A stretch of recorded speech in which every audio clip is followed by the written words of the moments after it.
Hi, and welcome to Dutchman, and welcome back to the S.M.A.R.T Performance Podcast, where S stands for self-care, M for mindful growth, K for adaptive problem solving, R for rhythmic operation, T for building that very important thriving community, and of course, P for performance. As you know, it's going to be an action-oriented 15 minutes. Today's topic is about stewardness of your time. We all know there's one thing in life you'll never get back, and that's time. So we better be mindful about it and how we utilize that. And I am, because over the next 15 minutes, you will take away things that you can use tomorrow. I love to welcome Enza Porter to the show today. And Enza, tell us a little bit about yourself and welcome. Thank you so much for having me. I'm actually a registered nurse turned healthcare talent acquisition leader turned solopreneur. About a year ago, I founded AP Solutions. I am a Maxwell certified coach, speaker, and trainer, and author of 24 Minutes to Win the Day, which is something I want to talk about a little bit on this our 15 minutes today. So, almost a year ago, I found myself in a season of transition, stepping away from a corporate leadership role, and that's when I began my solopreneur journey.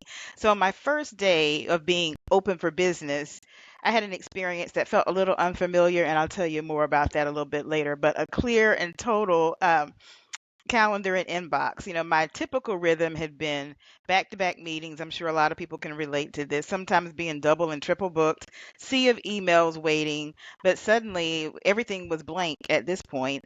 And so what first felt uncomfortable became a realization for me.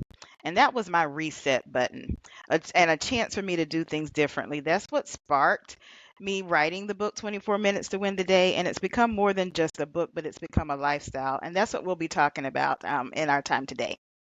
Well, that sounds really exciting. And of course, the first question is, what made you make the pivot away from the daily grind of Yeah. bedside care to wanting to make a difference in your 24 minutes a day? Yeah, that is a very good question. And I get that quite often. And just for clarity, because a lot of people think, yes, I'm a nurse by background. This year makes year 29 as a registered nurse. So if you do Thank the you. Me math, I too. started when I was two, right? That's So exactly right. Me too. yeah. So, but of that 29 years, 18 months was as a bedside nurse. So, just for clarity and understanding, I did about the next 9 years in various aspects of home health and hospice. And then later, for the last 20 years, had been in the place of healthcare recruiting, starting as a nurse recruiter and then leading talent acquisition teams at health systems in different states over the time that my career has progressed. And so for me, I mean, one thing about being in healthcare, you certainly are not lacking of mission. And so you can align there. One thing that I knew for me, I've always had a bit of a entrepreneurial bug. I don't know if we'll have time to get into that story. That'll be maybe another podcast. But and there's never a right time, right? But for me, I felt that I was in a place where I needed to be able to make a different kind of impact. And so that's important to me. I think I shared before we started recording that I've become very intentional about my own personal mission, and that is to use the time, talent, and treasure to make a meaningful impact in the lives of others. And so that making a meaningful impact is important to me. And while I did amazing work in all the organizations that I've worked in, now I'm in a place where I can make impact in a different level. It's almost like being able to scale versus being able to work with one organization. I can work with multiple organizations. So I'm excited to be on the journey. It is quite a journey, but I wouldn't trade it for anything. Listen, it is sometimes you need to step out, and very similar to me. I worked all my life in for-profit, not-for-profit, public health, Hmm. and I had the opportunity to step out and say, "Listen, my vision as a CEO is to make a change in one organization." I think about when you start talking about leader development and really behavior development.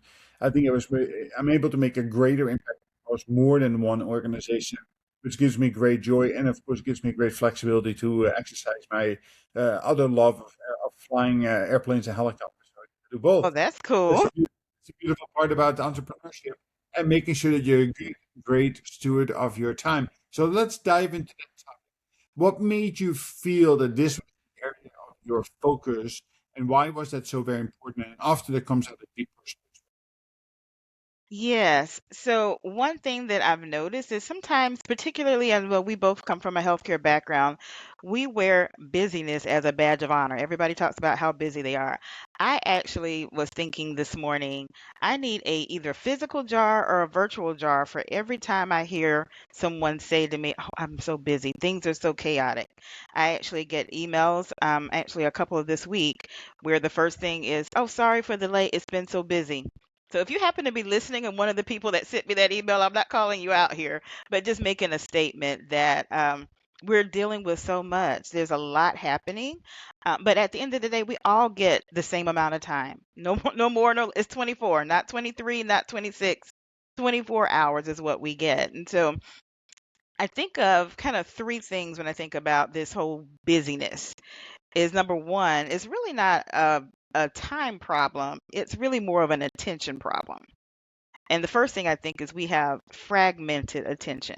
We live in a society now where there's so many notifications. Like right now, if I chose to, there's notifications on my phone. Many of us have, different screens up, all these different things. So we have those notifications. There's so many ways for people to contact people.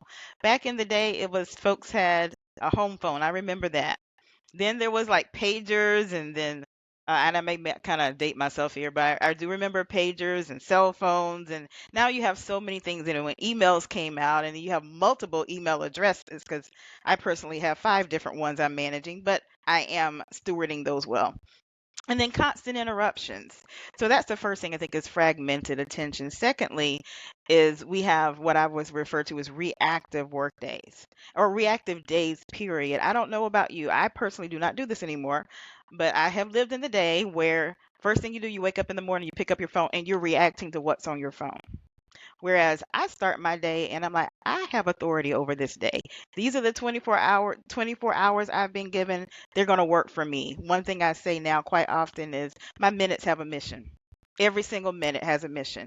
So I think that's the second thing is around reactive days. And the third thing is another one that is a big pet peeve of mine is multitasking.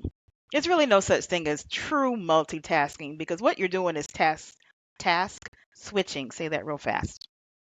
And what that does, it drains your focus and your momentum. Now, at the end of the day, there are things that you can do that I would call more of task stacking, where there are things that naturally will align, but at the end of the day, your attention is only going to be on one thing. So that's where I felt the need that this is what we need to talk about more. We are now in the world of AI and all the things that are happening. Are people getting less busy? We're still not solving the problem. But I think the problem then it goes to the fact that the problem isn't time. The problem is what you're doing with it, how Yeah. you're using it, the decisions you're making. Yeah, I think there's a tremendous amount of non-value added activity that takes True. place every day. One, two is I will add to the fact that people uh, think that they're highly effective multitaskers. While we can barely walk and chew gum at the same Mhm. effectively, and Right. is of course the fact that everything is important, therefore nothing is important. And people love to have to-do lists, and then I say too that this the first thing you need to get rid of is stop multitasking, start making a priority list. So you can come to that point of wanting to respond rather than to react to things, and you need to set the pace and not have other people setting it for you. So I love it. So very interesting. So you experienced this, you lived this, you and said, listen, there's a solution to this. So tell me a little bit about how did you get to the point of writing a book? Where did 24 come from, the 24-hour clock, Yes. or what are you going to do with that 24? Yes. Yeah. So that's interesting. I know that's a question, but for me, it started, and like I said, this is more of a practical thing and a personal journey that I am letting everyone into. So when I experienced that day, that reset for me, I thought of, okay, I have 24 hours in a day. How do I break that down? And honestly, it's not rocket science. It's now there is definitely there are people much smarter than me that have a lots of scientific um, evidence around small blocks of time. There are books we can talk about different people that have written different art books that make sense around how you use your time, and particularly using small blocks or small habits. Like the book James Clear's Atomic Habits, which is one of the books that I love. There is a 25-minute, the Pomodoro technique, right? And so that is something that, is rooted in science. And so I just took a minute off of it because to me, I'm very much symbolic. And so I kind of look at that. Number one, it's super intentional because now, like, I even have, if you when people book time with me, you book 24 minutes. And so that's super intentional, even though calendars work out where it ends up being a 30-minute slot. But I'm very intentional about the content and what we're going to talk about. We will spend 24 minutes on that. Also, it's a bit of symbolism to me too with the 24 minutes and how I started utilizing this principle. First is by doing you focusing on the first 24 minutes of my day and the last 24 minutes of my day. Being very intentional, like I mentioned to you earlier, we talk about some people. First thing you do, you jump up and you go into react mode. No, my first 24 minutes is sacred to me. This is my time where I am preparing myself for the day, and then I do the same thing, a similar thing at the end of the day. In those 24 minutes, is I reflect and think, and that's something we don't do enough of. We just do go, and then we run out of steam, and then we stop. And so it started first with me with those two 24-minute attention blocks. Then later I started out with, and this is just very personal for me. I dedicated 6 blocks of my day. So my first two already were covered. So 4 other blocks in my day that were very specific for me to do things that are going to move me forward. And so I selected what mine were. So that would be one of my thoughts there. So the one thing I'll mention to you, the whole premise around the book, as I said, it's not super scoopy and some major crazy thing. It's a real simple rhythm of focus, break, and repeat. So 24 minutes of focused work followed by a break because we do need that. And then we can do, I also talk in the book about stacking blocks and doing flex blocks, those types of things. But when you think about breaking things down into small blocks of not just time, but protected time. I Mhm. was working with a team recently, and several of them admitted, oh, I put focus time on my calendar, but it's like I ignore it's the filler. It's, hey, I can let things go I can let that time go, but to me it's protected time. That's nothing that doesn't touch that. Um I think that's important to reduce overwhelm because I just heard I was on a call with someone yesterday, and then the thought of just being overwhelmed, there's so much going on. And it also builds momentum because once you start doing things in blocks like that, it makes sense for you. Like even writing the book 24 minutes a day, I did that in 24-minute increments. I literally would write for 24 minutes, take a break. Write for 24 minutes, take a break. And that's kind of how that's not kind of, that is how the book came into being. And so again, it became more than just writing it, but it became living, and it's a constant living of being intentional about my time. Time is something that is precious. I think you mentioned in the beginning, we all get the same amount of it, and tomorrow is not promised. I just found out yesterday someone very dear to my heart passed away, and it's another reminder of just being able to cherish the moments and the minutes that we do have. Yeah, absolutely. So it's funny you say the 24 minutes slogan of my company, just 15 minutes, Yeah, so I'm just adding some time to yours. Huh? just 15 minutes that you always wanted to leader that your team really needs. And it is not about just leadership development. It's about in 15 minutes a day, you can learn how to ride a bike, you can learn how to Yes, play the piano. It is the behavior behind right. it. It is easy to say 4-minute blocks. And it is even easy to say, I'm going to prioritize my day. And I love the fact with intentional 24 minutes in the day and end of the day. Strongly encourage use priming in the beginning of the day and to really do deeper understanding of your personal words of gratitude, promoting a positive brain, while that reflection on the end, what wins did I Yes, intentionally celebrate? All great. All have as human beings. Behavior is I can do that for 1 day or 2 days in a row, and then I go fall back into the old trap of maybe doing it once. Right? Often people read a really good book. They say, I'm gonna live that today. and then And they by next week, ask them, and they've forgotten, 10 out of the 11 chapters in the book. What are you doing to make sure that this is actually sustainable for the people that you work with, because that is the part. Right. Yes, that is, and one thing that's important is consistency. Yeah. And one of the challenges I have in the book, and I do this when I work with teams, is a 24-day challenge Hmm. to get people accustomed to taking steps and taking what is your best next step. So for some people, they're just totally, this is all new. And so I just need to start with one thing. For others, they may be a lot more further of advanced in terms of managing their time or stewarding their time. And so there may be a little tweak that I can make. So for example, I mentioned to the person that, oh, I have the time on, I have it blocked. I know what I'm going to, that's the intention, but I'm not doing it. And so the thing there is to celebrate the small moments and start small and continue creating that habit. That's the first thing. Secondly, something that's helpful is accountability.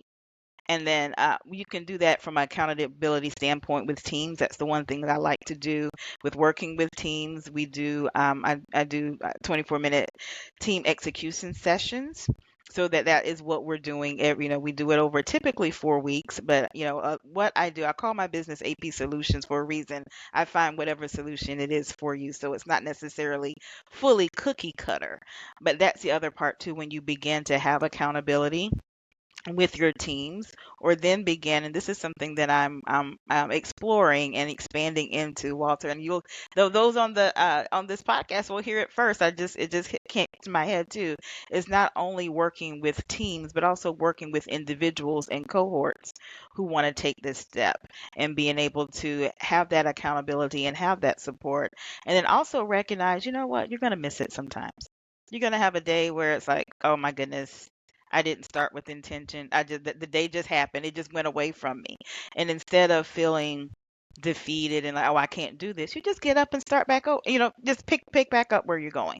So those are the things that I would say that's practical, is begin making it a habit, starting small and having accountability. I think that having an accountability partner, or if Yes. clients use me as their accountability partner, but the magical sauce is in the measurement. A simple calendar, you write down every day. In red, I didn't do it. Yellow, I kind of sort of did. And in green, I had a successful day. But visualizing that and taking Yes. a countermeasure. If you don't do well 2 days in a row, that, hey, listen, no fancy macchiato, with cold cream at Starbucks today, right? So, Right. hey, so we could talk about this for hours, but we have to be time sensitive and Yes. time stewards. So we're going to wrap this up. Where can people find you, Angela? As with a lot of things, there's a lot of places, but the easiest thing I'll mention to you is LinkedIn. Okay. I'm at linkedin.com/n/a pointer. I think you'll probably put it in the Yeah, chat. I'll That's the put it in best. the show notes. Yeah, yeah. So that'll be the best way to reach me. You'll be able to. I actually have a 24 minutes to win the day newsletter that comes out every other Wednesday. So it's coming out by the time we're recording this, it'll be tomorrow. So that'll be the easiest way to reach me. Okay. Well, listen, I think it was a very, very powerful message that we do need to be stewards of our own time, because that's indeed one thing that you'll never get back. So a waste is truly a waste. A parting thought. Yeah, so one thing, and I'll make it really short and brief, and that is this. You don't need more hours in your day. I hear people say this, oh, I just need more hours. No, you don't. You need more intention in the minutes that you do have. And so if you take anything away from this, you can use my saying, my minutes have a mission. And if you think about that, everything you're not doing anything by happenstance. Your day is intentional, your minutes are intentional, and your life is intentional. I love that message. It's right on point, and it is something that people need to take to heart, because, again, there's so much waste built in. Angela, thank you very much for joining me on the show today. And to the audience, again, if you don't do anything with this, you will have forgotten about this in just a couple of days. So take meaningful action. Start with that first and second block that Angela was talking about, but be more intentional at the beginning of the day, and then prioritize the work that you do, because not all of it is weighted equally, and it is something that you need to do for yourself. Go to the Apple Store, download the Dutch Mentor mobile app. In there, you will have on tracking, hold yourself accountable. Of course, just like Angela and myself, we are accountability buddies, and you can find us on LinkedIn or other just a couple of clicks away. It'll be in the show notes. Thank you very much. Thank you very much. We'll see you at the next show again. We'll talk soon. So thank you very much. It was a pleasure meeting you today. Thank you, Walter.